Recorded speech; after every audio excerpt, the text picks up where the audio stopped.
قومی اسمبلی کی جانب سے کثرت رائے سے فوجی عدالتوں کے قیام کی منظوری سے ایک بار پھر واضح ہو گیا کہ جو طاقتور ہیں انہوں نے اپنا لوہا منوا لیا۔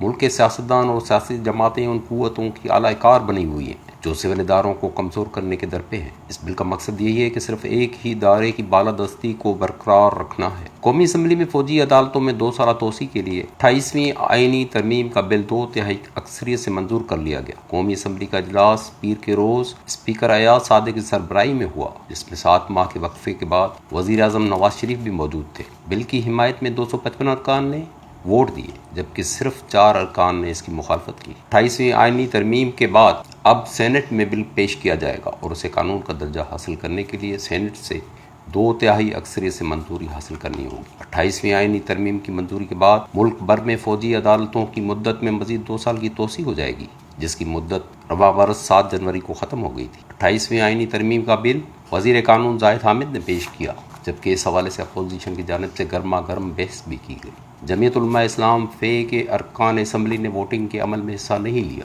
اور کہا کہ انہیں بل کے متن پر تحفظات ہیں اور خاص طور پر مذہب کے نام پر دہشت گردی کے جملے پر اعتراض ہے۔ عوامی نیشنل پارٹی کے غلام احمد بلور نے کہا کہ جب تک ذہنیت تبدیل نہیں ہوگی دہشت گردی کو شکست نہیں دی جا سکتی۔ غلام احمد بلور نے مزید کہا کہ اگر ہم دوسرے ملک کی خود مختاری کو نقصان پہنچائیں گے تو ایسا ہی ہوگا۔ فوجی عدالتیں مسئلے کا حل نہیں۔ پاکستان مسلم لیگ ضیاء کے رکن اسمبلی اعجاز الحق نے کہا کہ اگر نیشنل ایکشن پلان پر اس کی روح کے مطابق عمل کیا جاتا تو فوجی عدالتوں کی بحالی کی ضرورت باقی نہ رہتی۔ تمام سیاسی جماعتوں نے اس بل پر جمہوری طریقے سے بل کی منظوری دے دی۔ وزیر خزانہ اسحاق ڈار نے 28ویں آئینی ترمیم کے بل پر بحث کو سمیٹتے ہوئے کہا کہ رواں برس 7 جنوری کو فوجی عدالتوں کی مدت ختم ہونے کے بعد حکومت نے تمام سیاسی جماعتوں کی مشاورت سے اس کی بحالی کا فیصلہ کیا۔ انہوں نے کہا کہ اس سلسلے میں پارلیمانی جماعتوں کے رہنماؤں کے 15 اجلاس ہوئے اور ٹیکنیکل کمیٹی کے 5 اجلاس ہوئے۔ انہوں نے بتایا کہ اجلاسوں میں فوجی عدالتوں کو مزید 2 سال کے لیے بحال کرنے پر اتفاق کیا گیا۔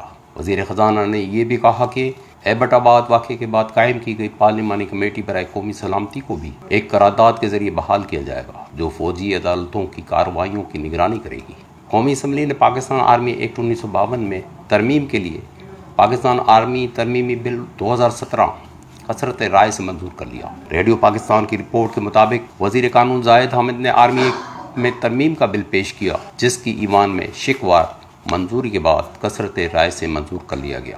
آرمی ایکٹ میں ترمیم کے بل پر اپوزیشن کی جانب سے پیش کی گئی تمام ترامیم مسترد کر دی گئی۔